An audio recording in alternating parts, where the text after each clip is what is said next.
Another huge difference is that the cafe is only open from 9 to 4:30 and only on weekdays, whereas the ATRiuM is open from 8 AM till 12 PM at night most days of the week, which is totally inconvenient to the students' needs, as because of the delay, students are having to stay later in the day to finish off their work and yet don't have a cafe to go and relax in.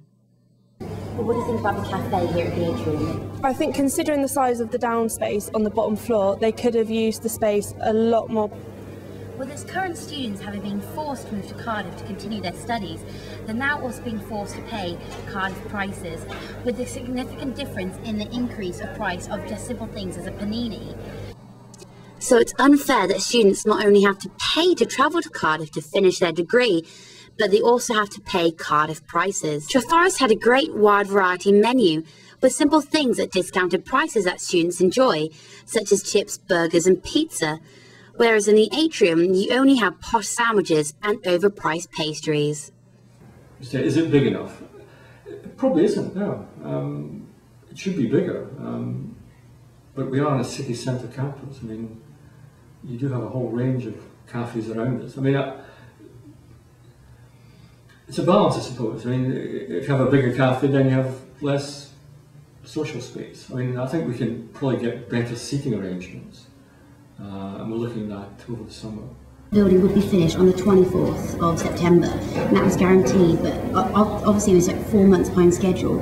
Did you ever say why it was behind? I think they just took the view that it was the contractor's fault. They were talking about lack of communication between themselves and the contractors, which you would think would make them learn that they needed to communicate with the students more. He basically, when I've spoken to them about it, it was they'd always been told that it would be finished on time. And then you hear from other people saying, oh, well, actually, no, they always knew it wouldn't be finished on time. They just tried to carry on with it anyway. But I do know for a fact the Board of Directors thought the building was going to be finished on time over the summer period. Otherwise, I think they would have pushed back the move and they wouldn't have started to renovate the Treforest spaces. They would have perhaps even done half a year in Treforest and half a year over here. On the 29th of November 2007, a launch party was held to celebrate the opening of the ATRiuM. The guest list for the launch party included everyone who oversaw the development of the ATRiuM, local Welsh MPs and local celebrities, and also over 40 members of the media industry.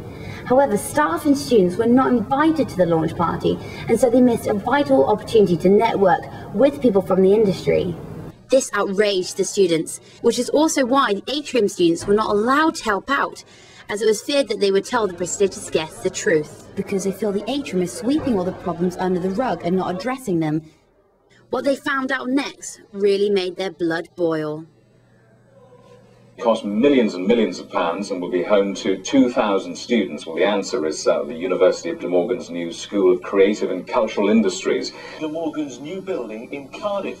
The BBC and ITV covered the launch party, advertising the ATRiuM as a fantastic experience for students because of the brand new facilities and the opportunity for students to get in front of the camera.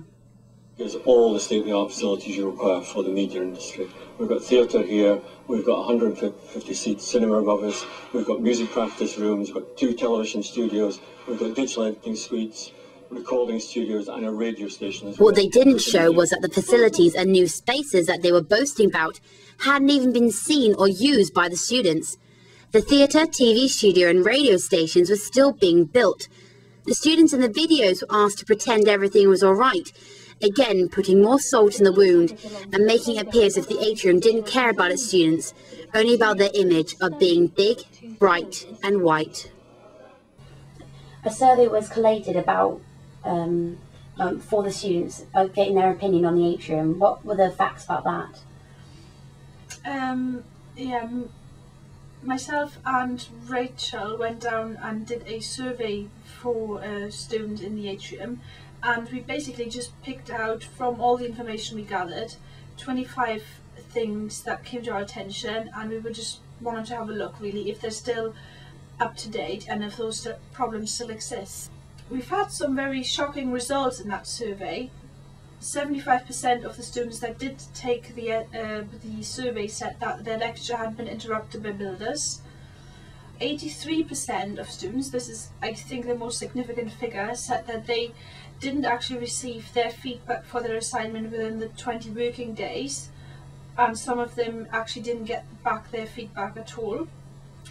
Then 50% of students said there are no quiet areas in which they can do their work. The library isn't suitable either. And about 75% of the students surveyed mentioned that they feel they need to apply for mitigating circumstances for most of their pieces of work.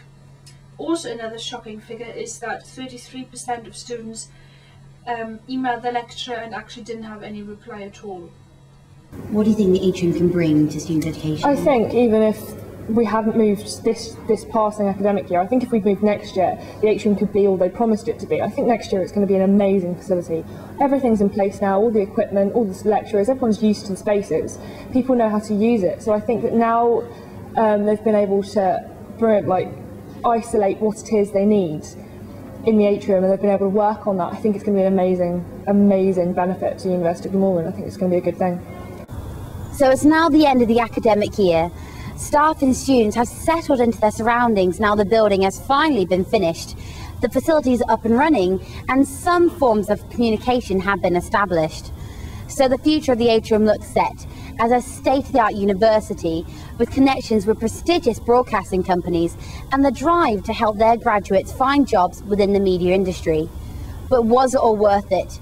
Many students feel that they were just guinea pigs to the ATRiuM, who are more focused about their image and attaining new potential students than focusing on their current students. And many students felt as if they've lost precious time and money that they will never get back. I'm Jordana Millward. Thank you and good night.